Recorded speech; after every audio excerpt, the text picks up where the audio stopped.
Buen día, amigos. Ahí estuvimos oyendo a el látigo de la gaita, Germán Ávila, fallecido hace poco, con esa extraordinaria voz que tenía Germán, que hizo de la gaita que cantaba, cuestión, música inolvidable. Siempre es bueno recordar a Germán Ávila y recordar la buena gaita zuliana, porque yo creo que en los tiempos que corren, a pesar de que los académicos puedan decir otra cosa, los académicos de la gaita, digo, la gaita ya no tiene el mismo sabor de antes.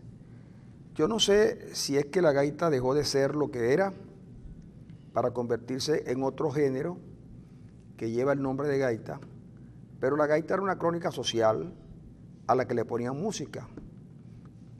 Luego la gaita comenzó a hacer concesiones más bien a la música, y para darle un poco más de volumen le colocaron trompetas, le colocaron trombones, saxofones, conga, reconga, timbales. Que te conga. Mira, y entonces de repente le dejaron uno que otro, incluso llegaron en un momento en que le quitaron el furro a la gaita, ¿no?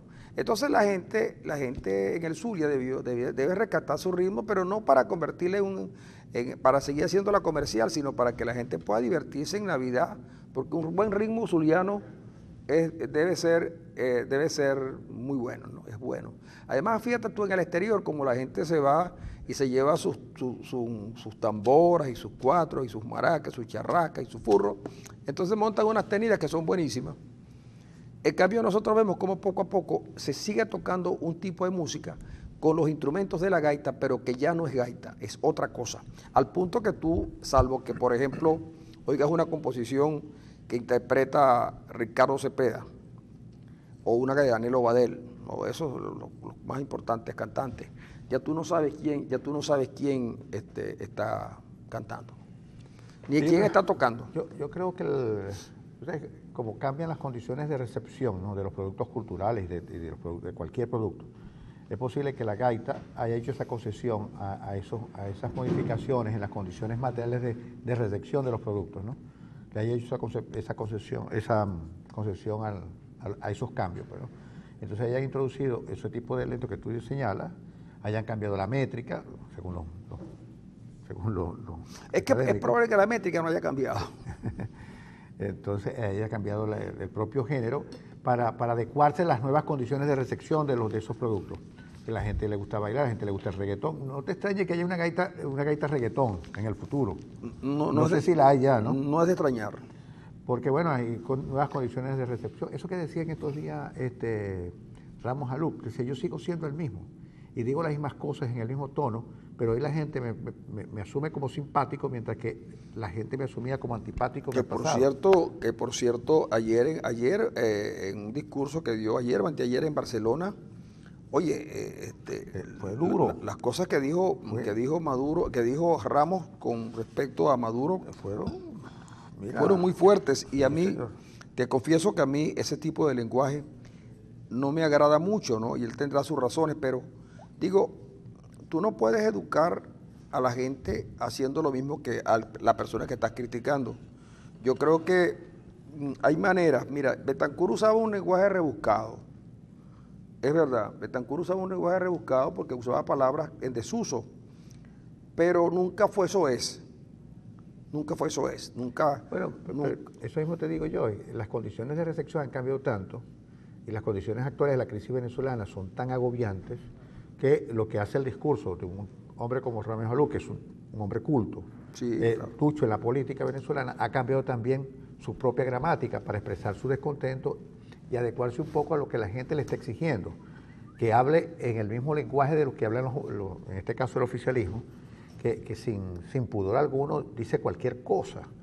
Y yo creo que en ese sentido Ramos Alup está siguiendo el guión perfecto frente a las nuevas condiciones materiales de recepción del discurso. Eso es lo que hace Ramos Alup y eso es lo que está haciendo en general la propia oposición. Ahora, ¿quién crea las nuevas condiciones de producción de los discursos? El propio oficialismo fue quien inauguró ese lenguaje, inauguró esa gramática. Sí.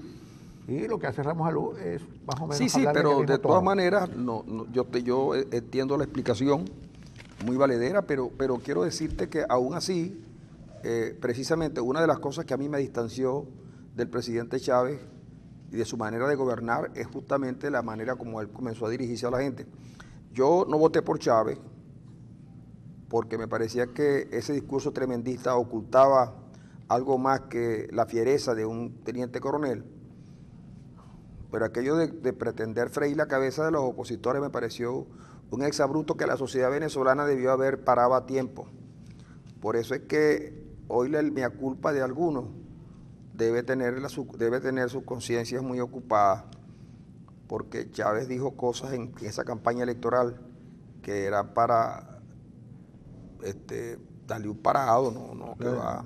Ni el tribunal, ni la asamblea de la época, ni el Tribunal Supremo, ni mucho menos el CNE fueron capaces de parar los desmanes declarativos de Chávez, y además de eso no lo hacían por miedo a porque el venezolano se sintiera mucho más identificado con Chávez.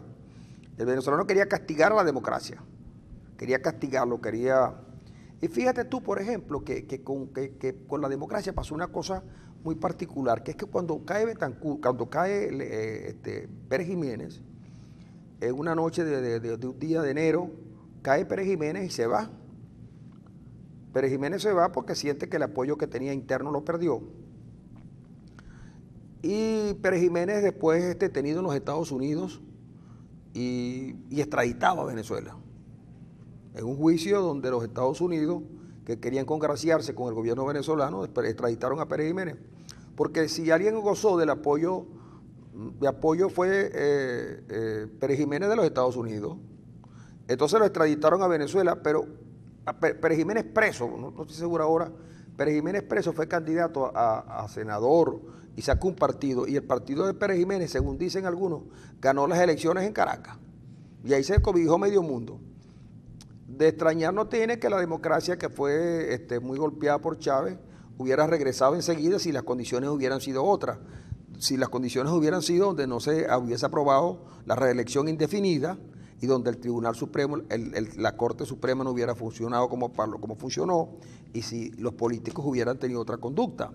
Pues bien, hoy estamos en una situación similar, donde el gobierno perdió el apoyo popular, sin duda que lo perdió, con un presidente obviamente impopular, porque no lo es, y eso no lo digo yo porque se me ocurre, sino porque lo dicen las encuestas y lo dicen los propios dirigentes del partido, con una escasez de bienes, con una inflación que algunos calculan en 500 o 700, pero esa es una inflación que toma en consideración los precios ajustados que el gobierno nacional quiere tomar, porque el Banco Central tiene años que no pasa un informe de la inflación ni de nada. Pero si nos atenemos a los precios que tienen los productos colombianos que venden en Maracaibo, la inflación debe estar por encima del 2000. Por ahí pasa. No estoy diciendo que yo fui a comprar café porque no tenía y me encontré con un café colombiano en lo que nosotros llamamos las papeletas. ¿Te acuerdas de las papeletas de café? Sí, sí. Bueno, 125 gramos, 1.700 bolívares en Super Pancho. Por cierto que una de la publicidad que hace el gobierno, dicen, esta compañía, antes nosotros comprábamos un polito de mantequilla, entonces eso costaba poquito, y después ellos hicieron los paquetes grandes para estafar al pueblo, y por eso es que ahora esas compañías ganaron mucho dinero. Y yo digo, mira, yo te voy a decir lo siguiente, apelando, chicos, a lo más recóndito del ser. Oye, eso era así porque la capacidad de compra del venezolano era muy baja en esos tiempos. Una vez que el venezolano comenzó a mejorar, porque mejora la vida del venezolano, mejoró ostensiblemente, sin duda que mejoró. Hasta el 89 el venezolano estuvo viviendo bien, chicos. El venezolano siguió viviendo bien porque el modelo corrió hasta el 2004, 2005, y de ahí en adelante hemos llevado palo limpio.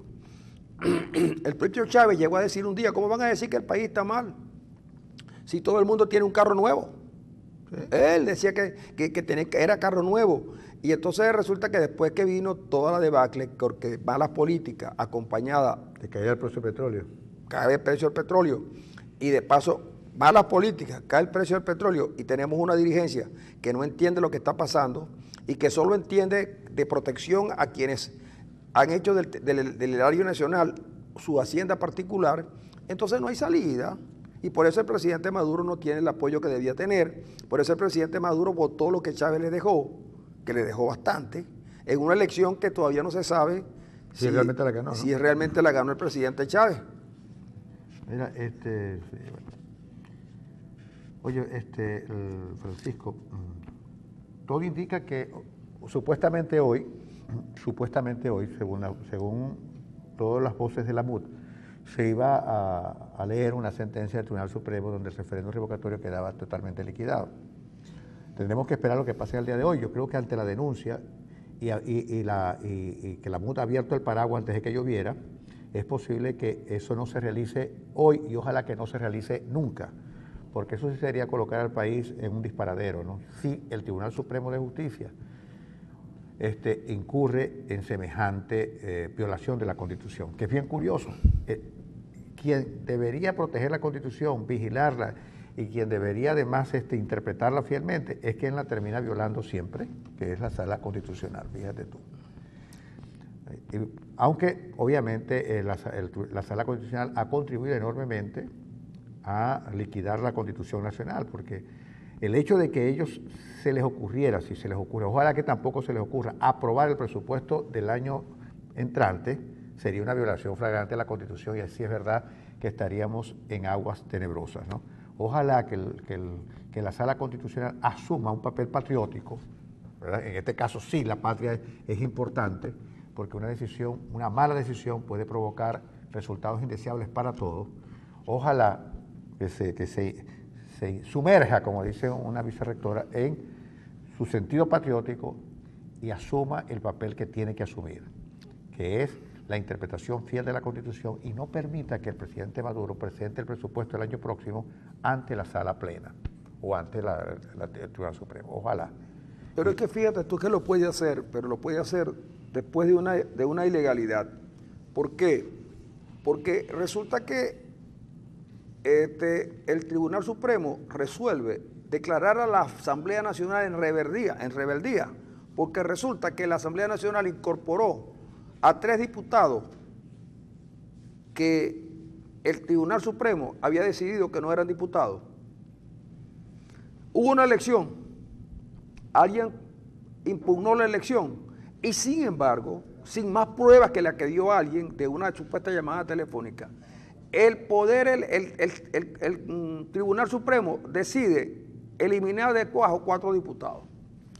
3 de la oposición y 1 del gobierno, pero resulta que esos 3 diputados le daban a la Asamblea Nacional, a la oposición en la Asamblea Nacional, casi todo el poder.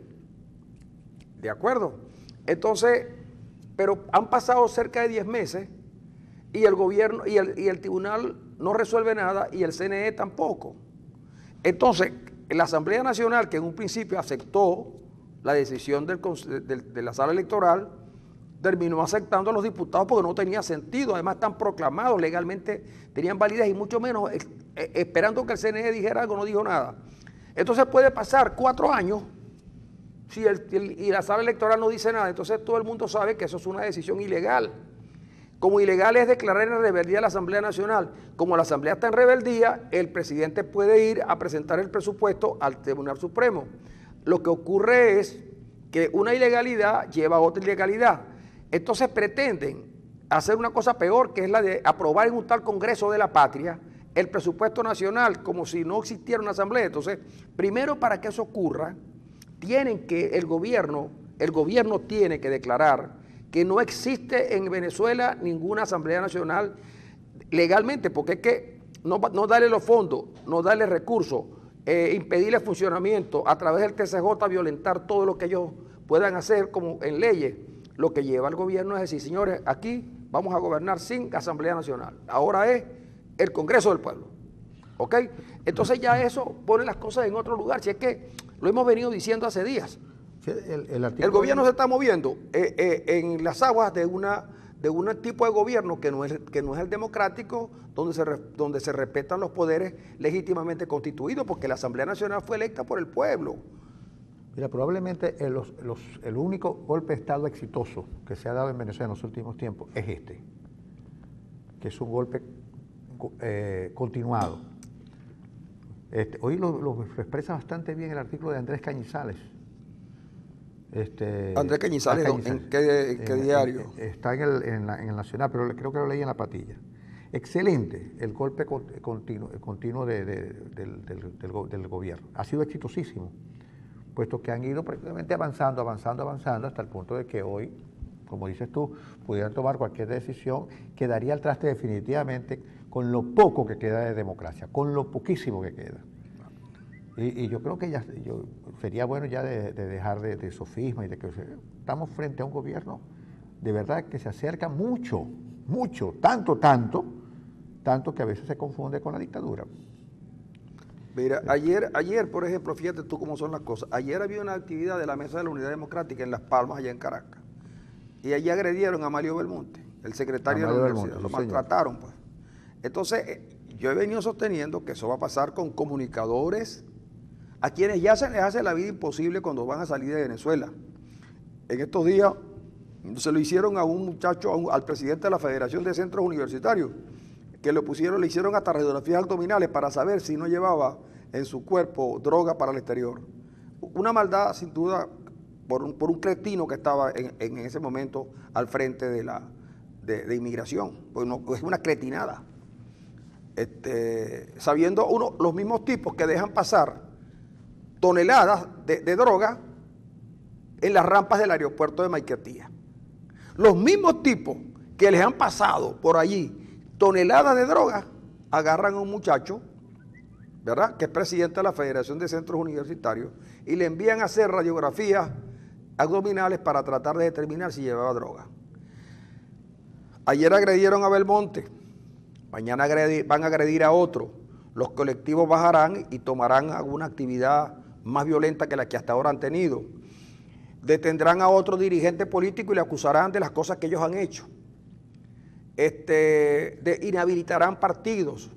Pero bueno, si eso sale, lo que ha venido pasando, tal como lo dice Cañizales y lo está refiriendo Arenas ahora, en Venezuela hay ciertamente una situación de golpe continuado. Ahora, hay todavía medios donde poder decir estas cosas. Va a llegar un momento que tampoco se van a poder decir. Y no pensemos que las redes son la solución, porque el gobierno tiene mecanismos para bloquear las redes también. Señor. Para bloquear las redes y para bloquear cualquier tipo de comunicación con el exterior. En eso ha sido el gobierno muy efectivo. Para eso sirven los satélites que tienen. Esa tecnología la tienen avanzada. Y aquí tienen especialistas cubanos, no para la de Barrio Adentro, tienen especialistas cubanos para trabajar en esa área que es muy delicada y compleja de manejar. Bueno, si no pregunten quién tiene todo el sistema inmigratorio venezolano y quién tiene el control del SAINE. Entonces, es cuestión de que los que están hoy dirigiendo a la oposición entiendan que no están enfrentándose a un gobierno como los gobiernos anteriores. Este es un gobierno difícil, complicado porque no tiene escrúpulos a la hora de tomar decisiones que le favorezcan. Miren, decidieron no dar información del Banco Central, no la dieron. Decidieron desconocer la Asamblea Nacional y la desconocieron. Decidieron meter a Leopoldo López y acusarlo de 43 crímenes, sabiendo que ya hay gente que dijo que por lo menos uno de los crímenes lo cometió alguien del aparato del Estado. Desaparecieron al Cedo Mora y los antiguos defensores de los derechos humanos se quedaron callados. Chico, está la OLP. Acabaron con las OLP. Las OLP acabaron con PDVSA. Y se fueron a reír. Y dicen que PDVSA la están acabando los gringos, cuando los gringos le están vendiendo 250,000 barriles de petróleo diario a Venezuela. Entonces, esto es una cosa montada con toda la maldad del mundo. Y entonces esa maldad no puede conducir sino a un enfrentamiento que Dios quiera que no sea violento. Pero el gobierno, lo primero que tenía que haber hecho era reconocer que la gente tiene derecho a expresarse. Y en las urnas, si es verdad que tienen un modelo exitoso, ganar las elecciones. Pero no, ahora siguen diciendo, somos los que más hemos ganado elecciones, pero ¿y por qué si son los que más han ganado elecciones no hacen una eleccioncita tan tonta como la del revocatorio? Porque es una eleccioncita tonta. Sí, no, y sencilla además. Hay dos elecciones que están en Pico de Zamuro. Las elecciones de gobernador, que según la Constitución tiene que hacerse cada 4 años. Cada 4 años. ¿Quién va a asumir la responsabilidad de aumentar el periodo de los gobernadores? Ahí está el CNE en mora con esa elección. Y en segundo lugar, el problema es revocatorio. Si no hay elecciones de gobernador y no hay revocatorio, podemos decirle bye bye a la democracia. ¿verdad? Si no hay elecciones de gobernador, claro. A la democracia claro, venezolana. Sí. Y ustedes, señores del CNE, y ustedes 7 señores de la Sala Constitucional, van a ser los responsables de ¿Alguna la vez quiebra de la democracia es venezolana. probable que yo no lo vea. Es probable que muchos no lo vean, pero les voy a decir lo siguiente. Pueden hacer ahora lo que quieran. Pueden hacer ahora lo que quieran. Pero algún día, estas cosas que están haciendo, alguien se las cobrará. Es cuestión de tiempo. Pero yo quiero aprovechar que hay en el ambiente una denuncia de un hombre que... Pero se nos va a cortar, porque son las 6:55. Pero se nos va a bueno, cortar. no importa que se nos corte porque después no vamos a tener totalmente cortado. ¿Sí? Aunque sea un pedacito nada más, porque es que hubo un señor que dijo que había entregado $1 millón a la Conmebol para lograr que en Maracaibo se hiciera la final de la Copa América del año 2007. El señor le entregó el dinero, según dice él, a Figueredo y a otro más, en una habitación. Yo tengo el número de la habitación, la 1603, de un hotel de la Circunvalación número 2. Pero Rafael Esquivel no subió, el presidente de la Federación Venezolana de Fútbol. Rafael Esquivel campaneaba. Un Caterpillar. Sí, campaneaba un Caterpillar. Quien sí subió fue una señora, Maravina, muy agraciada, por cierto. Porque esa cena, aparte del condumio, también tuvo bastante licor y féminas. Esa cena, donde estuvo una parte de los organizadores de la Copa América y la Federación Venezolana de Fútbol. Dice Di Martino que le entregó $1 millón, pero lo que dicen los tipos que estaban allí y que estaban en el ajo fue que entregó 500,000 nada más. A lo mejor recogió $1 millón y entregó 500,000 en un maletín marrón. Entonces, la pregunta es la siguiente. Primero hay que decir que esto todo fue en efectivo. Pero alguien dijo, él prácticamente es quien le dice a los tipos, ¿quieren más? ¿Qué es lo que quieren? Yo quiero la sede aquí. Incluso el presidente Chávez, por boca de Di Martino, le dice, si Esquivel y tú dicen que va, allí será. Entonces, la pregunta es, ¿puede un alcalde decir que fueron unos empresarios amigos los que recogieron $1 millón? Sí. Empresarios amigos. Además que él se está comportando como un privado para lograr que la final de la Copa se hiciera aquí, pero él es el alcalde, él es el representante de la ciudad, él es un funcionario. Y entonces soborna y se soborna y la FIFA, como siempre, se ha dejado sobornar. Por cierto que en el caso viene y entonces habían aprobado dos tribunas para la zona sur del Pachencho Romero, al que le quitaron el velódromo para colocar esas tribunas, que eran 2 tribunas, e hicieron una sola. Una solita hicieron. Y dinero que estaban destinados a mejorar el mercado de las pulgas también lo usaron para la Copa América. Y sobre eso no se dijo nada, porque en el Zulia la complicidad camina. Una complicidad que no tiene que ver con partidos, tiene que ver con grupos que se protegen unos a otros. Porque aquí hubo una denuncia contra un alcalde que vendió los camiones del aseo urbano, le pagaron con un cheque sin fondo, y las siguientes administraciones municipales también se hicieron los locos. No, que no van a hacer nada. No, pero la denuncia tenía que estar allí. Por cierto que también es bueno recordar que había un vicepresidente de la Federación Venezolana de Fútbol, y ese vicepresidente era el responsable local de la Copa América, pero inexplicablemente a él lo quitaron. Él tampoco ha dicho nada. pero Y seguramente lo tendrá que decir. En su momento vino un funcionario del gobierno, creo que ya falleció o lo que fue asesinado. Otaiza. Hizo denuncias graves sobre ese tema. Sobre ese tema, ¿no? Y todo pasó por debajo de la mesa. Bueno. El caso es que aquí hay un caso evidente, un delito. Llámese como se llame, lo que hizo el alcalde de esa oportunidad, Di Martino, fue un delito. Porque un delito es el que soborna y el que es sobornado, obviamente. Ahora, ¿por qué Di Martino después de cuántos años, Francisco? ¿Cuántos han pasado? Bueno, han pasado como 9 años. Dice tal cosa. 8 años. Por exceso de protagonismo, porque nadie entiende el juego de Di Martino. El caso es que él está hoy confesando un delito. Debe ser interpelado por todas las instituciones que tienen bajo su potestad proseguir ese delito. Tienen que aclarar las cosas, qué fue lo que ocurrió. Porque ¿qué le quedó a la ciudad de semejante evento? Muy poco, ¿verdad? Muy poco. Tú lo has dicho, el mercado de las pulgas está vuelto un cochinero.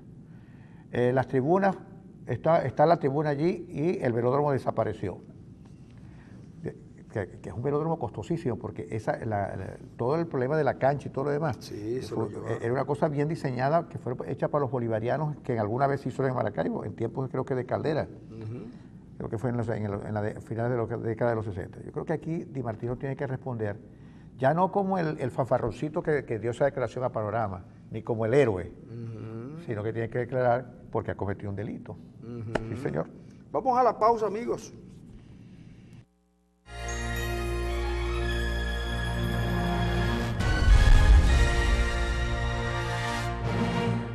Amigos, aquí seguimos nosotros. Y por supuesto el tema del alcalde Di Martino es de interés, sí, porque la gente nos está escribiendo preguntándonos de verdad si es que un alcalde puede sobornar a una organización como la Conmebol. Hay que reconocer que la Conmebol es sobornable, ¿no? Que la Conmebol no solamente es sobornable, sino que la mayoría de los dirigentes de la Conmebol de esa época están todos presos, unos presos en sus países de origen y Rafael Esquivel, digo, de nacimiento. Y Rafael Esquivel está preso tiene casa por cárcel o ciudad por cárcel en Estados Unidos, extraditado desde Suiza.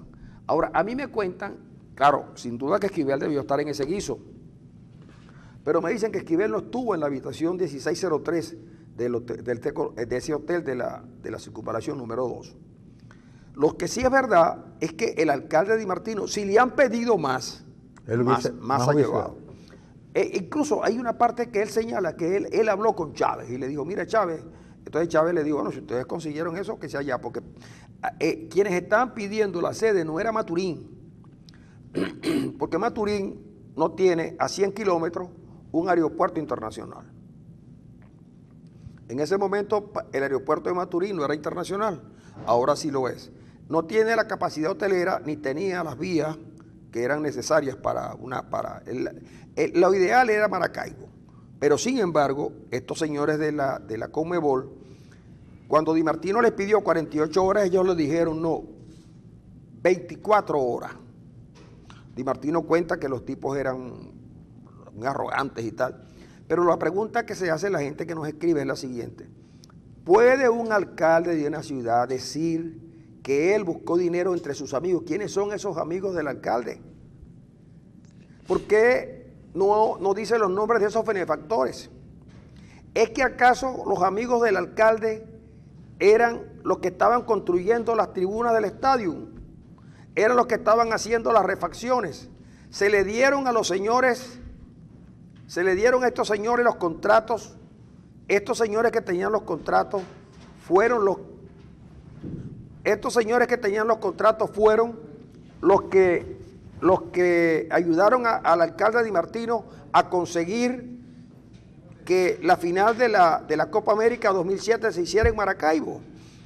Hay muchas cosas que quedan en el aire y que es necesario que se aclaren, porque es tan delincuente el corrompido como el corruptor. Y uno de los casos más emblemáticos, que es el del presidente Lula en Brasil, es precisamente porque no solamente comenzaron a meter presos a los corruptos, funcionarios, sino también a los que los corrompieron. Y ahí entonces todo el mundo empezó a cantar, porque no es posible, no es fácil. Usted pide aquí el argumento de que la Copa América permitió que tuviéramos los hoteles llenos y restaurantes llenos. No lo sé. Bien, en todo caso, es un acto de corrupción definitivamente. Y te digo que el causante de la corrupción, casi como régimen político, es la impunidad. A propósito de esta impunidad, mira, antes de que te traiga aquí al invitado que tenemos hoy, una señora llamada Sara Rosales García denuncia que ayer fue a hacer una diligencia en la Dirección de Cultura y le pareció, y dejó su carro en el estacionamiento al frente de la Dirección de Cultura, porque la Dirección de Cultura en ese momento tenía varios milicianos. Me dijo el número, yo no sé si me dijo que eran 5 o 6 milicianos frente a la Dirección de Cultura. Pues ella hizo su diligencia y cuando salió se encontró con la sorpresa de que el carro lo tenía totalmente desvalijado, por dentro y por fuera. Nadie vio nada, nadie supo nada, pero estaban los milicianos en el frente y ella dice, bueno, ¿qué pasó? ¿Por qué se dejaron que mi carro fuera desvalijado, teniendo tanta vigilancia en el frente de la Dirección de Cultura? Esperemos que Giovanni Villalobos, el señor gobernador, la Secretaría de Seguridad de la Gobernación, le dé una respuesta a la señora, porque si yo dejo mi carro frente a una oficina pública, que además está vigilada por milicianos o por policía, por lo que sea, y salgo y encuentro mi carro totalmente desvalijado, alguien tiene que responder por eso. Pero la impunidad sigue siendo la reina del país. La impunidad sigue siendo la reina del país. No nos preocupemos por la impunidad que es la reina del país, porque pronto la coronaremos. Y para no hacer muchos gastos, la podemos coronar de una vez como la reina de la feria. Y la pasearemos por la avenida Padilla, que va a estar perfectamente iluminada, mientras el resto de las avenidas de Maracaibo van a estar totalmente oscuras. Pero eso no es lo más importante. Lo más importante es que habrá feria. Habrá feria. Mira, con nosotros se encuentra Miguel Ángel Campos, profesor universitario y un intelectual de una dilatada trayectoria, con quien seguramente vamos a abordar muchos temas, como es lo frecuente en este tipo de programas, que nosotros arrancamos con un tema y terminamos con otro, y a veces ni terminamos el tema. Porque la conversación es para... Está en construcción. Está en construcción. Eso es perfecto. Bueno, ya usted sabe cómo es hacer la cosa aquí la entrevista, no hay entrevista, una conversación. Usted puede comenzar incluso diciéndonos algo a nosotros o preguntándonos algo que quiera saber de Arenas, que estuvo por Canadá en estos días. Pues, caramba, hay petróleo también. Hay petróleo. Y muchos venezolanos trabajando cualquier cosa. Sí. Es el nuevo petróleo venezolano, la gente que se fue, ¿no? La diáspora, ¿no? Pero, por cierto, de verdad, ¿te acuerdas cuando estudiábamos? Bueno, somos casi de la misma generación, ¿verdad? Recibió mucha gente de afuera, de Chile, Argentina. A mí me dieron clases durante mis 5 años en la universidad, me dieron clases. Como 5 argentinos, 4 chilenos, un boliviano, es decir, gente que venía del sur, expulsado por las dictaduras del Cono Sur, y nosotros los recibimos. Pero no solamente recibimos a la gente que vino del sur por los golpes, recibimos a mucha gente, éramos un país que recibía gente. Ahora somos un país que expulsa gente y se ha producido una diáspora increíble, porque en todas partes del mundo tú encuentras un venezolano haciendo cualquier cosa. Yo me encontré gente en Canadá trabajando en peluquerías, en estacionamientos, en supermercados, en restaurantes, en cualquier parte haciendo cualquier cosa, venezolanos bien formados, profesionales, es decir, incluso con posgrado, con postdoctorado, haciendo cualquier cosa. De verdad, ¿qué piensas tú de esa Venezuela que hoy cambió dramáticamente por otra, ¿no? Bueno, el país evidentemente no estaba preparado para la diáspora, pero estuvo preparado para la vida profesional en la diáspora. Eso hay que observarlo, ¿no? Y ese es un mérito no de la democracia, sino de la cultura del petróleo, que pudo financiar la profesionalización a escala, la democratizó y la popularizó en Venezuela. Y hoy que, bueno, los venezolanos se consiguen en este trance, tienen en esa herencia escolar profesional, una herramienta formidable, ¿no? tal manera que frente a los cargos que se le hacen al petróleo, que digamos estimuló una sociedad un poco indolente, fácil, etcétera, tenemos eso. Es efectivamente, la vida profesional en Venezuela se estuvo constituyendo desde el financiamiento petrolero y en las universidades. No, fíjate, Ender, en lo que tú decías, que en los 70 y los 70, yo conocí varios de esos profesores, Madariaga, el Chato Moreno, en fin. Bueno, era la diáspora de países que se creía que civilmente estaban mejor organizados que los venezolanos. Se consiguen, digamos, con un espanto político. Ya no vamos a hablar de crisis, porque lo de Pinochet eso fue un espanto, lo de Uruguay también fue un espanto desde el punto de vista de la violencia y el riesgo de la vida. Y bueno, y Venezuela los acoge no en términos de valoración del impacto profesional que ellos representaran, sino una tradición un poco silenciosa de solidaridad que siempre hubo en el país. Este país nunca fue, digamos, echón, nunca se consideró la gran cosa a través de lo puramente petrolero, ¿no? Siempre fue más o menos una sociedad que entendía que había límites para el alcance de lo petrolero, inconscientemente lo entendía. Y así lo recibió. Y ellos ejecutaron aquí una tradición, las tradiciones escolares, profesionales de sus países, y de alguna manera fue útil en las universidades. Lo que yo veo ahora, y tengo datos ciertos de Chile, Uruguay y Argentina, es que no hay esa misma actitud en esos países. ¿Te recibieron los venezolanos? No, y no estoy hablando... ¿Tú crees que nos maltratan? Los maltratan. Sí. Mi hija está en Chile. Mi hija es médica de luz. Y fue a Chile a instalarse y hacer todo el protocolo. El protocolo es absolutamente brutal, el famoso EUNACOM. Es un examen de certificación que tiene 62% de aplazado, pero a los venezolanos no les permiten trabajar si no tienen el EUNACOM. A todos los latinoamericanos sí, le dan un año de gracia. A los venezolanos no, porque creo que fue en el 2008, Chávez no ratificó una cláusula del convenio Andrés Bello. Los venezolanos tienen que llegar a Chile a financiarse un año hasta que presentan el EUNACOM. Y si no lo aprueban, tienen que esperar un año y después se tienen que regresar. Entonces, fíjate, digamos, eso no es una actitud, sino simplemente una muy mala memoria que tienen esos países con los venezolanos. Llámese ingratitud, llámese mala conciencia, no sé, vanidad, el caso de Chile, que es un país que salió de un drama y bueno, se reorientó. Pero no, yo creo que al margen de la diplomacia y de las políticas internacionales, las sociedades tienen que tener memoria, ¿no? Sí, pero fíjate lo siguiente, el problema también es que en esos países nosotros nunca los pusimos a prueba, nunca supimos lo que eran ellos. Cuando estábamos en la cosa de por comodidad llamaremos la regaladera de dinero, que incluso al presidente Chávez lo llamaban don Regalón, porque todo el que llegaba, él no le importaba, eso no era de él, y en eso él era muy generoso, ¿no? El presidente Chávez. Y Arenas siempre se preocupaba por eso, y yo le decía que no se preocupara, porque cuando nos tocara a nosotros pasar momentos difíciles, esos países hermanos y un amigo nos iban a ayudar. Así va, sí. Y resulta que Arenas tenía razón, no nos ayudaron, ni nos quieren ayudar, y no solamente eso. Está bien que no nos envíen de vuelta lo que nosotros le dimos, sino que nuestros connacionales los persiguen, los maltratan.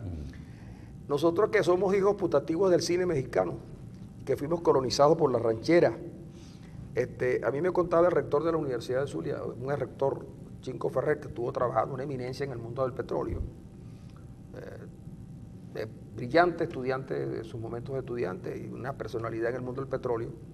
Dirigió aquí el CIET en su momento, sí. Y él contaba que trabajando en México, los mexicanos trataban a los venezolanos muy mal, pero mal, es decir, que eso de que los mexicanos son esas que nos vemos en la película, nada de eso, caballero, maltrato. También sé de otros venezolanos que los mexicanos han tratado bien, pero se han nacionalizado mexicanos y allá se han quedado. Entonces, ¿qué vamos a hacer nosotros? Bueno, recuperar este país. recuperar este país y hacerlo menos ingenuo, menos inocente de lo que fuimos en el pasado. Sí, esa candidez efectivamente no le hizo bien a la sociedad. Tú le das una importancia crucial a la aparición del hecho petrolero en Venezuela, en la construcción del carácter nacional del venezolano. Tiene tanto peso así, es decir, es fundamental en la formación del carácter nacional del venezolano el advenimiento del hecho petrolero. Sin duda, el venezolano es un ser petrolero, la conciencia, lo que pasa es que son cosas profundamente arraigadas, inconscientes, ¿no? Lo que modeló el petróleo es un ser ontológico, ciudadano también, sin duda, que lo relaciona con lo público, con las instituciones, con un poco el entendimiento, la interlocución, ¿no? De tal manera que a la hora de entender las instituciones en Venezuela y de entender abstracciones como el poder, la justicia, el bienestar, tenemos que remitirnos al petróleo, porque ahí están los insumos, los referentes más sutiles que utilizó el venezolano para definir su concepto de bienestar. Por ejemplo, ¿qué es bienestar para el venezolano del petróleo? Y no voy a hacer cargo, bueno o malo. Bienestar es tener 3 carros en el garaje, tener 7 televisores, tener la nevera full. Es decir, bienestar para el venezolano es un poco tener acceso a los bienes materiales, tener cierta holgura en relación con el circuito de la economía. Y yo creo que bienestar es estabilidad política, es educación, es justicia, es Estado de Derecho, es institucionalidad.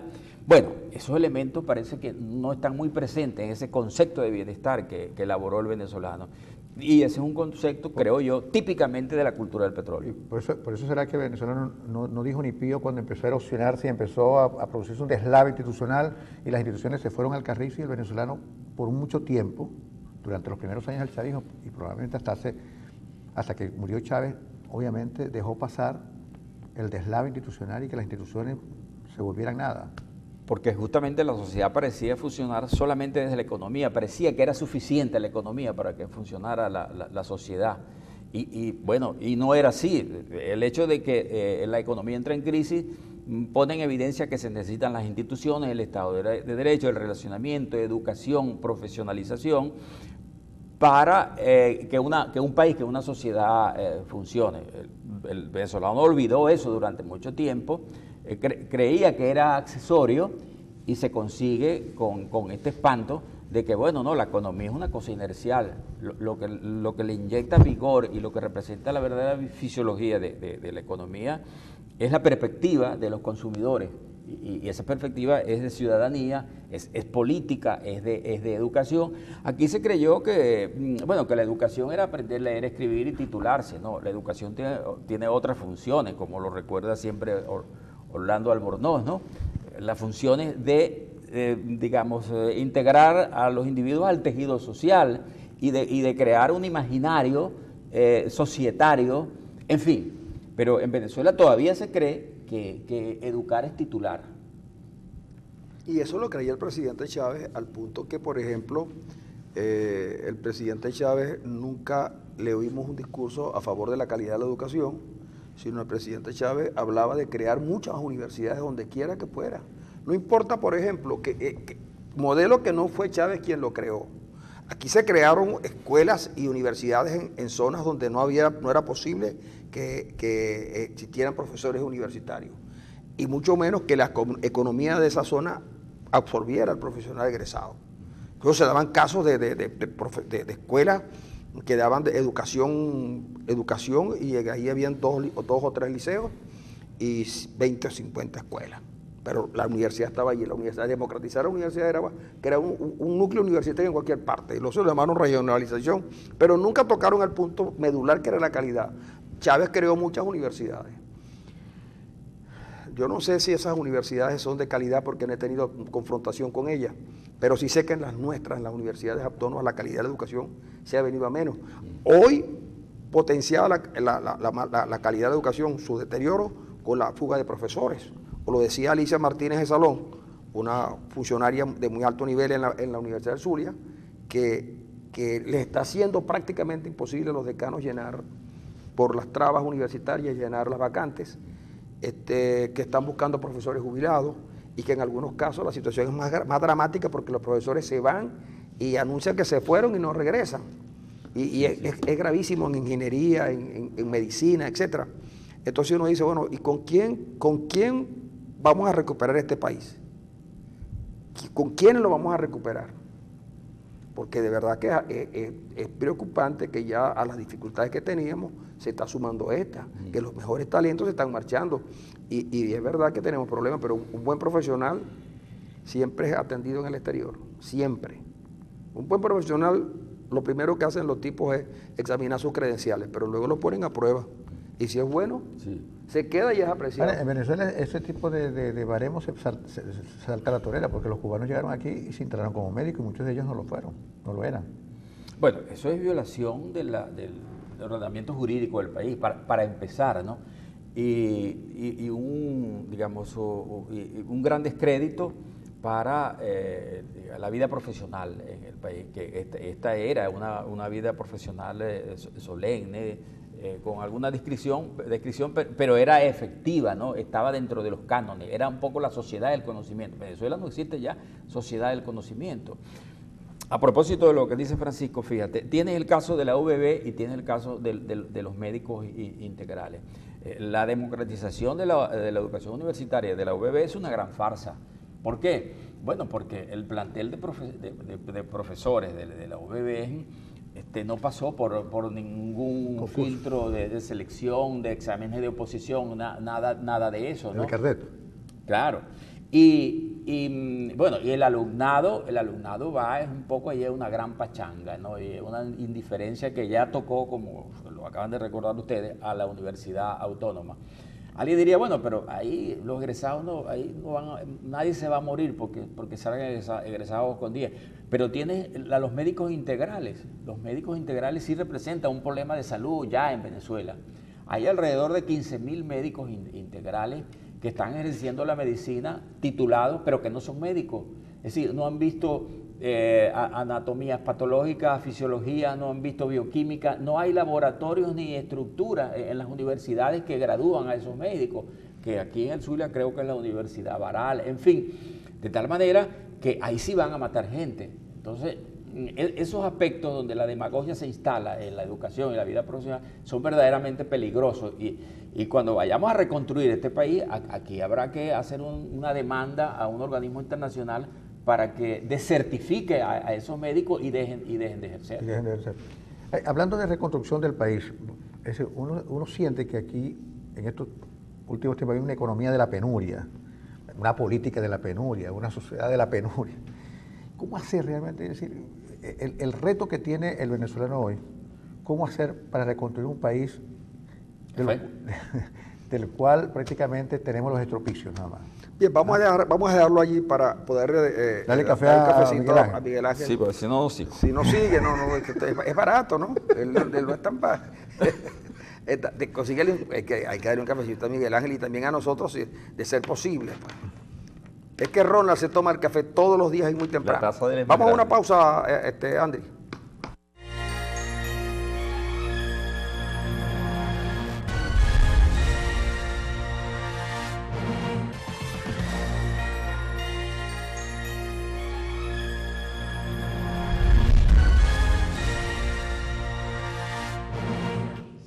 Aquí seguimos, amigos, estamos conversando con Miguel Ángel Paz. Mira, de Campos. Miguel Ángel Paz es el poeta falconiano, ¿verdad? Mira, un paréntesis. Aquí tengo azúcar. ¿Sabes quién trajo este azúcar aquí al invitado? Porque en este programa no hay azúcar. Hace tiempo que se fue Celia Cruz. Azúcar. De verdad que sí. Mira, por cierto, hay un artículo que yo se lo citaba a Francisco hace rato de Andrés Cañizales, que él habla del madurazo. Hace una especie de analogía con el fujimorazo. Establece diferencias claras que hay, obviamente. Fujimori estaba en un gobierno de ascendencia popular muy grande, y mientras que Maduro parece que va a la baja. Pero él dice que obviamente hay un golpe continuado en Venezuela y señala cuáles son los ítems de ese golpe continuado que hay en Venezuela. Inclusive la propia propuesta presidencial de presentar su presupuesto para el año que viene ante el Tribunal Supremo y no ante la Asamblea es una demostración clara que tenemos que decirle un poco adiós a la democracia, o lo que queda, o lo poco que queda de ella, ¿no? Y mucha gente nos acusa a nosotros de decir cualquier cosa en este programa, y eso significa que hay democracia. Y yo le he dicho que es una definición muy corta de lo que es la democracia, porque en Venezuela existen poderes muy fuertes, como es el Tribunal Supremo, un sector de las Fuerzas Armadas Bolivarianas y el CNE, que son capaces de revertir cualquier proceso de voluntad popular, es decir, de liquidarlo, ¿no? Tal como se ha hecho hasta ahora. ¿Tú crees que en Venezuela hay un golpe continuado, Miguel Ángel? Bueno, si un golpe de Estado es solamente de poner los poderes ejecutivos y sustituir al presidente, entonces aquí no ha habido golpe de Estado, pero aquí ha habido una cosa peor. Es decir, la sociedad ha sido sometida con sus propios instrumentos, con sus instrumentos institucionales, democráticos, de legalidad. ¿Y qué dice eso? Bueno, yo creo que eso dice que la sociedad no tiene capacidad de hacerse representar ni de reivindicar los instrumentos históricos de la democracia, ¿no? Entonces, eso me parece más grave que un golpe continuado. Por ejemplo, una sociedad que siga funcionando sin Estado de Derecho, donde la institucionalidad no sea un mecanismo de gestión real, donde las elecciones sean una especie de cosa pintoresca, como un espectáculo de celebración.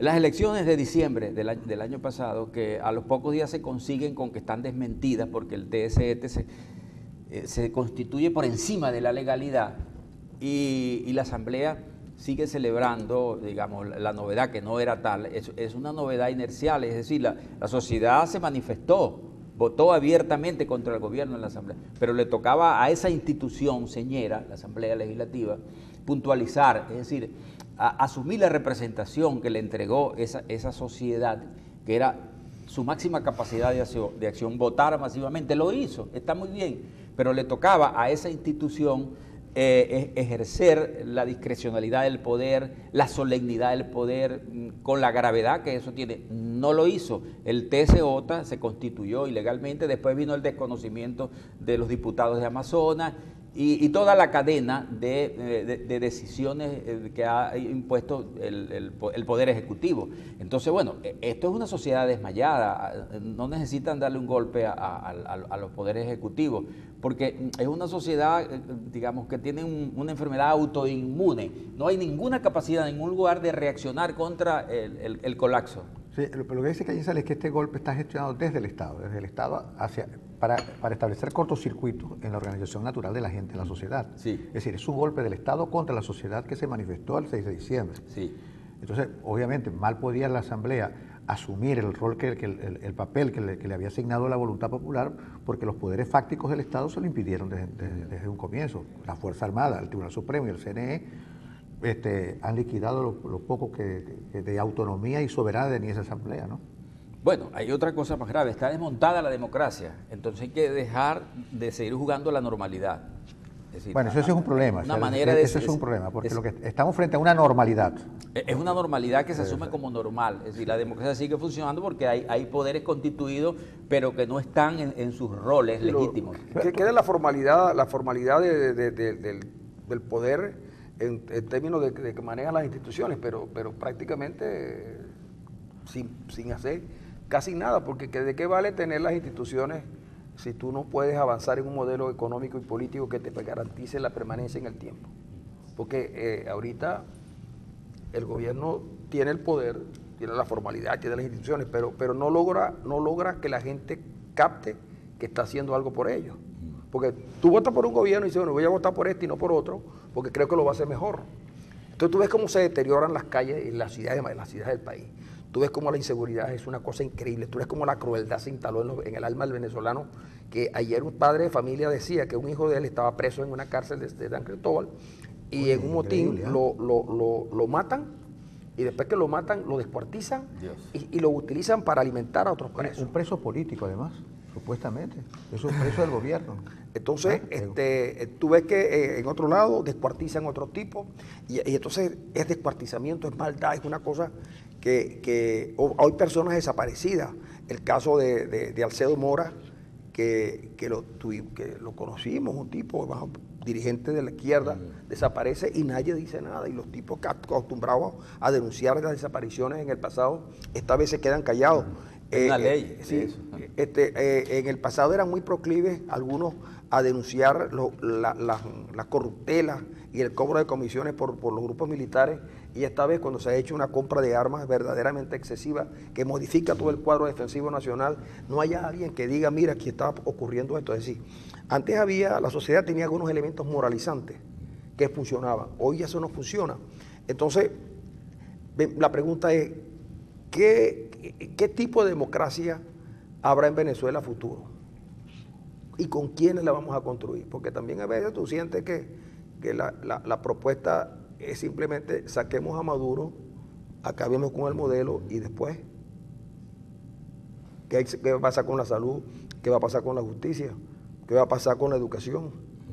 Porque nosotros teníamos unos jueces, siempre dijimos que los jueces era mejor que los eligieran antes que lo nombrara el compañero de partido. Si eso se hubiera hecho, seguramente hubiéramos tenido malos jueces, pero hubiéramos tenido también la garantía de que en alguna elección nos podíamos sacar. Sí. Hoy ya no es así, casi todos los jueces son provisionales. Los magistrados del Tribunal Supremo de Justicia, en su sala más importante, una buena parte de ellos, según lo que dicen los medios, no me consta, no cumplen con los requisitos. Entonces, oye, en una sociedad que vive en ese plano de ilegalidad, yo no sé si lo que podíamos, más que golpe de Estado, estaríamos conduciendo al país a una suerte de Estado fallido.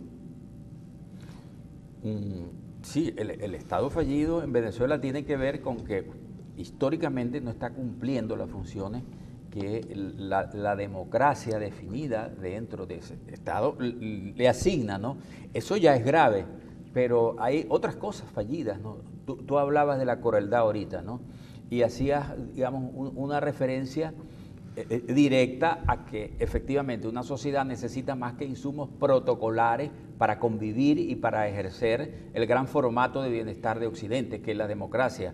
¿Qué necesita? Hábitos. Necesita... ¿Tú crees que eso que podemos llamar la maldad se instaló en la sociedad venezolana abajo?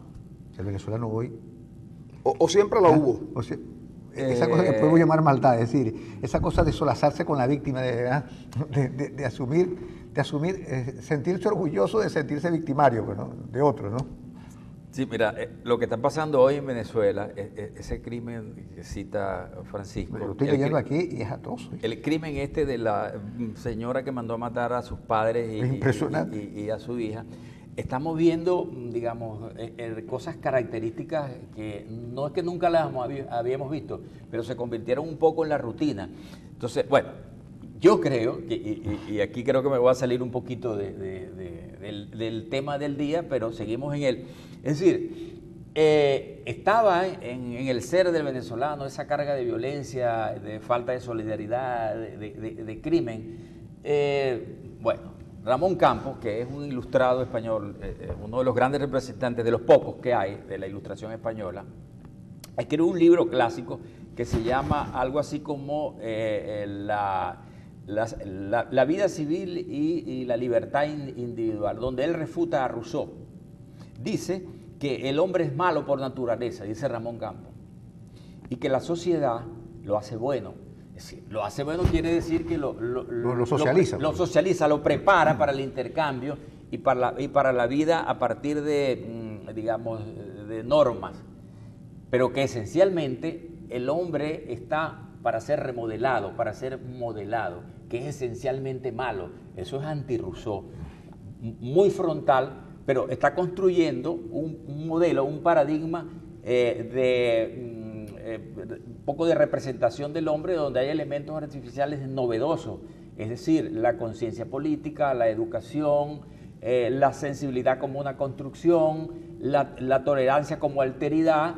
Eso es modernidad y está escribiendo en el siglo XVIII y contra Rousseau. Bueno, yo creo que en Venezuela, efectivamente, como se detuvo esa capacidad que dice Ramón Campos de remodelar al ser ciudadano, entonces reaparecieron con violencia todas esas cosas vestigiales que están en el ser humano, que es predador por naturaleza.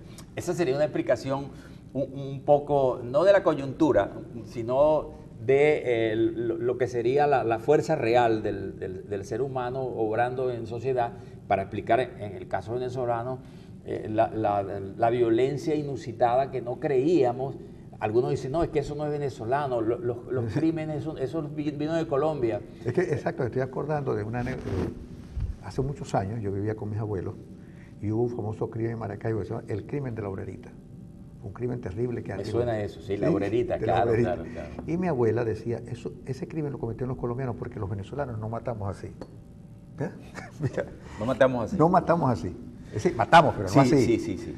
¿De acuerdo? Bueno, y fíjate que yo leí otra cosa, yo leí en la revista Proceso, una entrevista a Popeye, el lugarteniente más atroz que tuvo Pablo Escobar. Sí.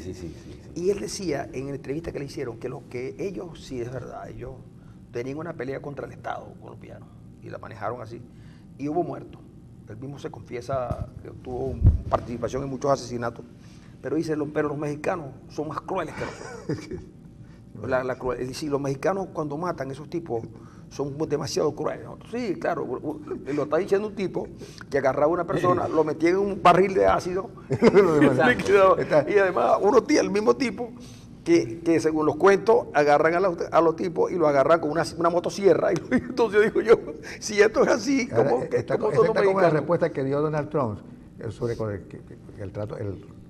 la concepción que él tiene de las mujeres y su acción contra las mujeres. Dice, sí, es verdad, eso es verdad. Ah, pero ¿y si es peor que yo? Mira, no podemos dejar ir a Miguel Ángel si no tocamos el punto vamos a arrancarlo por lo que nos compete a nosotros, por el Premio Nobel de la Paz para el señor Santos. ¿Cómo ves o cómo sigues viendo el asunto colombiano? Que tiene que ver mucho con Venezuela, muchísimo. Bueno, cuando a mí me hablan de guerrilla, como doctrina y como programa, yo simplemente le digo, mire, la violencia colombiana es violencia gamonal que no tiene que ver directamente con eso que llaman guerrilla. En todo caso, la guerrilla es una consecuencia de la violencia agraria colombiana que está muy bien caracterizada por la novela. Sí, parece que antes de la sociología fueron los novelistas, sí. La literatura. Entonces, la novela colombiana, que no son 2 o 3 novelas, un pocotón de novelas, se ocupó en su momento, finales del siglo XIX y hasta, a ver, la novela de César Uribe Piedrahíta, Toá, sobre las caucherías, sobre la violencia de las caucherías, el año 34.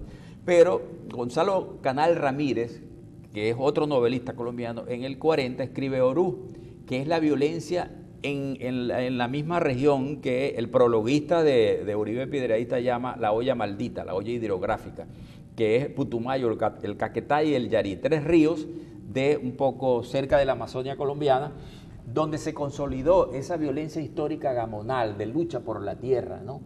De tal manera que la guerrilla lo que hace es heredar esa violencia criminal de bandolerismo y la ejecuta como un instrumento político, pero no es la guerrilla colombiana, para mí no es una doctrina fundada en una visión clasista del mundo, sino que son grupos mamponiles, oportunistas, que en el caso colombiano tienen una gran tradición y ejecutan con mucha eficacia sistemas de represión, sistemas de control social, de tal manera que esto de paz, se habla de paz cuando hay guerra, pero en Colombia lo que hay es una sociedad chantajeada históricamente por unos grupos criminales, ¿no? Entonces, la negociación tiene que ver con la función del Estado, es una negociación que tiene que ser policíaca, constitucional, no planteando el hecho de que la paz está en juego. ¿Cuál paz si no hay guerra? La única guerra que han tenido los colombianos, que yo sepa, es la guerra de los 1000 días. Eso fue una guerra clasista que enfrentó a los liberales contra los conservadores y el Partido Nacionalista. Y hubo 100.000 muertos y había un esquema doctrinario. Es decir, la Constitución Federativa de 1863 colombiana, ultrafederativa, hizo crisis cuando aparece un poco la moralidad política colombiana con los liberales y produce una guerra. Hay un esquema doctrinario de visión del Estado, de la sociedad, pero en el caso de la guerrilla no podemos hablar de guerra y menos de paz. Ahora, ese premio Nobel es la cosa, digamos, más traída por los cabellos que tú puedes. Es decir, estaba previsto que el premio se lo iban a dar a la gran negociación que creían que iba a triunfar, ¿no? Pero bueno, ¿Qué pasó allí? ¿Tú crees que hubo una votación previa al plebiscito por parte de la en el del premio Nobel? Nobel? Sí, claro, era una elección previa ya en Estocolmo. Pero una cosa, ¿qué crees tú que pasó en Colombia? En relación con Porque, el plebiscito, porque para que un proceso que todo el mundo veía de una manera, la última referencia que yo tuve, me dijeron, la votación está 70-30, y parecía que era así, ¿de acuerdo? Sí. Parecía que era una cosa irreversible. Sí, parecía que era así. Ahora, ¿qué fue lo que realmente ocurrió? ¿Había un voto oculto? Sí, había un voto oculto. Es sencillo decir, se equivocaron las encuestadoras se han equivocado, la última vez se equivocaron cuando Mockus y Santos, quedaban a Mockus ahí peleando y mucha gente contenta porque le iba a ganar a Santos, y el día de las elecciones Santos le dio una monumental paliza a Mockus. Sí. Y acusaron a las encuestadoras. Ahora volvemos con lo mismo y vuelven a acusar a las encuestadoras como si fueran las responsables. ¿Qué fue lo que pasó en Colombia? Bueno, tú tienes razón, las encuestadoras se equivocan, pero ya no se trata de que se equivocaron o no se equivocaron, se trata efectivamente de lo que dijiste, ¿qué pasó allí? Es decir, hay que indagar en la constitución real de la sociedad colombiana para explicar esa diferencia mínima, pero diferencia al fin, porque se trataba de la mitad más uno, y así ocurrió. ¿Crees que el mundo no entendió a los colombianos?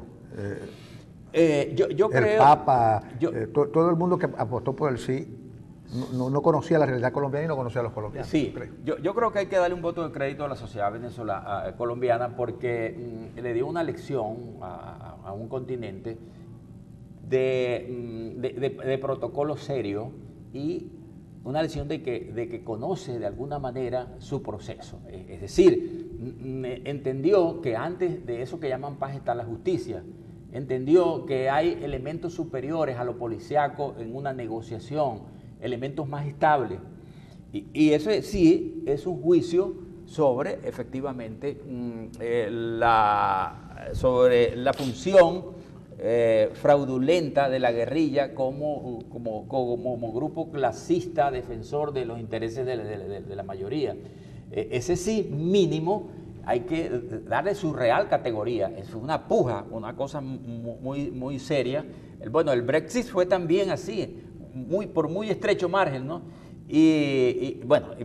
Pero es la sociedad europea e industrial. Pero en esa sociedad europea, unos días después, pocas horas después más bien, el 7% de los que votaron por el Brexit se arrepintieron. Pero en el caso colombiano no ha pasado lo mismo.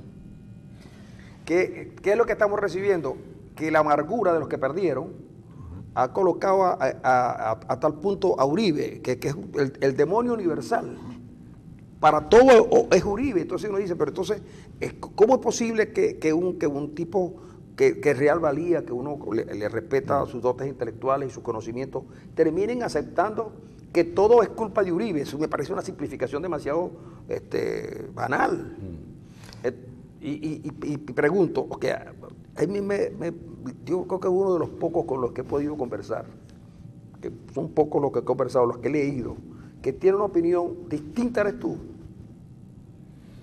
Bueno, Francisco, 3 días antes del plebiscito, Isabel Cristina Moral, de Versión Final, me entrevistó por teléfono y publicó una página, y yo puntualizaba por qué era una atrocidad proponer la paz como, digamos, el sujeto de reflexión. El sujeto de reflexión no es la paz. Y que era muy inconveniente autorizar la integración en las instituciones y en la sociedad venezolana, colombiana, de elementos que representaban un proceso de perturbación societario. Y bueno, esa era un poco la opinión que se salía de las encuestas y se salía de lo ideal. Lo ideal es que hubiera paz. Pero bueno, detrás de la paz o antes de la paz hay otras cosas. Está la justicia, está la democracia, digamos, funcional, pero también la democracia como cosa principista. Y está el país que no fue consultado realmente para hacer ese acuerdo. Es decir, la mitad del país no fue consultado para el acuerdo, porque fue un acuerdo entre el gobierno y la FARC. El resto de la sociedad quedó al margen. además el acuerdo es verdaderamente vergonzoso. Es decir, Así es. que te van a dar 10 diputaciones sin ir a elecciones. Te van a dar emisoras de radio, te Un van a canal dar de una televisión. y uno se pregunta, bueno, y la riqueza de esos grupos, que es una riqueza que está siendo estudiada muy seriamente, la revista Forbes saca un monto de esa riqueza y es una cosa astronómica. Esa es una riqueza que viene ¿de dónde? Viene de una gestión de criminal. Eso se va a integrar eso es lavado de dinero, pero en una escala cósmica, diría yo, ¿no? Entonces, todos esos elementos efectivamente no fueron consultados a la sociedad. Yo creo que era una conducta muy pragmática, sigue siendo la de Sí, los porque fíjate tú, negociadores. por ejemplo, ayer recibí un informe de cuánto gastó el gobierno colombiano para lograr apuntalar todo ese criterio a favor del sí. Y es una cifra astronómica, de verdad, lo que gastó el gobierno. Me lo envió alguien de Colombia y yo le dije, bueno, sí es verdad, la paz es costosa, ¿no? Pero la guerra también lo es. Todo depende de quién lo pague, ¿no? En este caso, la paz la iban a pagar algunos países que se habían comprometido a entregar un dinero y, por supuesto, el Estado colombiano. Hace unos cuantos años, unos 10 años, yo estuve en Colombia y en conversaciones sobre ese tema, una de las preocupaciones que habían era cuántos guerrilleros había. En esa época se hablaba que habían 8.000, cómo integrarlos, quién pagaba, porque esos guerrilleros reciben un salario mensual, que con lo que mantienen su familia y sus cosas. Es decir, la FARC es mucho más organizada que lo que uno cree que es un grupo montonero Sí en el lo monte. es, sí ¿no? lo es. Entonces, Sí lo es. los dineros de la FARC se mantenían, la FARC tenía dinero para pagarle a su gente a través de la extorsión, el secuestro y el tráfico de drogas justificado incluso por ellos, porque efectivamente con algo tenían que sostener sus armas y sus cosas. Y era un negocio para muchos la venta de armas a la FARC, un gran negocio que todavía no han aparecido, pero están allí y que van a seguir vendiendo en otro lado. Entonces uno dice, bueno, está bien, yo que creí que el sí era una solución, de repente, una vez que pasa lo que terminó pasando en Colombia, uno comienza a decir, sí es verdad, pero la paz no puede ser alcanzada a cualquier precio, porque yo no es que crea que la FARC iban a ganar las elecciones próximas, porque con lo que ellos vienen haciendo y con el 3% que tiene la población, probablemente no alcanzarán el poder, pero también es verdad que las instituciones colombianas han estado de alguna manera trabajando para la FARC encubiertamente. Ahí hay senadores, Sí. ahí hay diputados, ahí hay jueces, ahí hay militares. Hay de todo. Hay de todo. Entonces, alguna vez- Que pudieran estar esperando el asalto al poder, que fue lo que ocurrió en Venezuela. En Venezuela habían unos tipos que se rasgaban la vestidura por la democracia, pero querían acabar con la democracia. Y no vamos a citar nombres porque algunos son muy venerables, pero ayudaron a que Chávez destruyera todo el andamiaje institucional venezolano. Un discurso. Claro, un Yo sé que discurso. alguna vez yo dije en alguna conferencia, una ligereza, después, no me he arrepentido porque nadie me ha criticado sobre eso, porque ya la gente lo olvidó. Aquí la gente oye las conferencias pues se olvida. De que en Colombia había una situación de dualidad de poderes, rescatando aquel viejo concepto de Lenin sobre la dualidad de poderes, donde se enfrentan dos poderes, el oficial y no el oficial, y termina rápidamente con la victoria de uno de los dos. ¿En Colombia alguna vez hubo dualidad de poderes o eso es un concepto realmente que alguna vez yo traje por los cabellos para dar cuenta de una realidad que a lo mejor no era así, sino porque lo que se demostró con todo este proceso es que la guerrilla era muy escuálida, apenas tiene 5.000 hombres. Dualidad de poderes, no, yo diría que hubo siempre en Colombia una representación de parte del Estado de una sociedad en proceso de entendimiento permanente, pero a partir del problema de la economía, entendido eso como justicia social. Ya sabemos que la justicia social no es solamente economía. Ahora, volviendo a la lista de actividades de los grupos irregulares en Colombia, que va desde tráfico de droga, sicariato, extorsión, que generan una actividad económica importante y que el Estado ha ido siendo permeado, pero no permeado con una pistola en la cabeza, no, ha ido siendo penetrado por ese conjunto de actividades en el caso colombiano, pero no solamente en el caso colombiano. Ahora voy a poner el otro ejemplo. El caso colombiano es que ese plebiscito representaba la autorización definitiva para que esos grupos se instalaran definitivamente en la economía, en la política, en la cultura del Estado colombiano, un Estado legítimo y legal. Entonces, ¿qué está ocurriendo? El avance en el mundo del crimen organizado, pero ya no como un grupo de malandros de barrio. El caso ruso es emblemático. Claro. Es decir, en Rusia la constitución del poder, ahí no hay ninguna dualidad de poder. Después de la caída de la Unión Soviética, se hace a partir de grupos verdaderamente organizados que ya existían durante la Unión Soviética, grupos amponiles, gángster, que controlan la economía, que controlan los medios. Entonces, el Estado ruso en este momento no podría ser explicado. Es un Estado mafioso. Es un Estado mafioso. Pero lo que quiero decir es un proceso planetario lo que está ocurriendo, el ascenso de lo irregular, si se quiere, pero es del crimen que se instaló en la economía, en una economía a gran escala.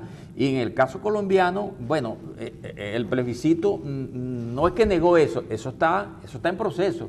Eso va a ocurrir, es una fuerza dinámica real en el caso colombiano de la integración de esas fuerzas irregulares, criminales, amponiles, que están en la economía, pero que están en un imaginario también, integrándose a un modelo de gestión lícita de la sociedad. ¿Tú crees que en Venezuela, a partir de la corrupción y ya no del narcotráfico, también puede pasar lo mismo que está pasando en Colombia? Es decir, en Venezuela, el crimen organizado se instala definitivamente en el aparato del Estado. En Venezuela el Estado apeló al crimen organizado para retener el poder. Es decir, el Estado venezolano hoy no es un Estado militar, es un Estado policíaco, porque el Estado militar no comparte el poder, lo monopoliza, como todo Estado, pero más el Estado militar. Pero lo que hay en Venezuela es un Estado policíaco que recurre a grupos paralelos para controlar a la sociedad. Por ejemplo, el hecho de que en Venezuela no hay una política clara para combatir la delincuencia, significa que el Estado entendió que la delincuencia desmoviliza a la sociedad y eso beneficia al Estado. Porque le mete miedo. Claro, le mete miedo. Tú no puedes salir a las 7 de la noche a la calle. ¿A quién beneficia eso? Al Estado. Es una manera de ayudarlo a retener el poder. ¿Y con quién lo hace? Con los grupos criminales, con el amponato, con lo irregular. Armar a las milicias, por ejemplo. Entonces, yo creo que en Venezuela ocurrió desde la perspectiva de lo que es el Estado policíaco, el Estado de los soplones, el Estado de grupos vigilantes, la criminalidad, el amponato, las cárceles dominadas por los pranes. Entonces, efectivamente, hay una fuerza paralela irregular que le ayuda al Estado venezolano, efectivamente, al retener el poder porque asusta a la sociedad, la atemoriza. Y la inmoviliza. Y la moviliza. Mira, eso vamos a tener que despedirnos, Miguel Ángel, pero me has dejado una gran inquietud. Hay unos temas que ha tratado que son de verdad de mucho interés y no sé si lo podemos lograr a tratar de que el canal, de que preparando a algún otro expositor, convirtiéramos este programa en vez del programa natural en una suerte de foro. Y bueno, que pudiéramos traer algunos invitados para a Lombardi, sugiero aquí. Para que pudiéramos, para que ellos participen también. En vez de hacer el programa normal, hacemos la hora y media en un foro vamos a organizar eso y vamos a estar pendientes, porque es verdad que ese tema que comienzas a manejar, que pudiera quitar un toque a la política venezolana, en el sentido de que mucha gente está apuntando hacia lo militar y resulta que lo militar lo absorbe todo, lo quiere todo. Estoy convencido que es así. Mientras que los policíacos solo sirven para retener el poder. Así es. Ese es un tema, señores, que vamos a tratar próximamente en esa manera como nosotros pudiéramos contribuir mucho más a que el venezolano se informe sobre lo que pasa en el país y sobre todo lo que pudiera pasar. Le vamos a dar las gracias por haber estado con nosotros, tanto al profesor Miguel Ángel Campos como a ustedes. Pero mañana regresamos. Mañana no regresamos porque mañana vamos a estar en la pista de la Niña y la Santa María. 2 de octubre. Bueno, el 2 de octubre, ya a ninguno le da miedo decir que es día mañana.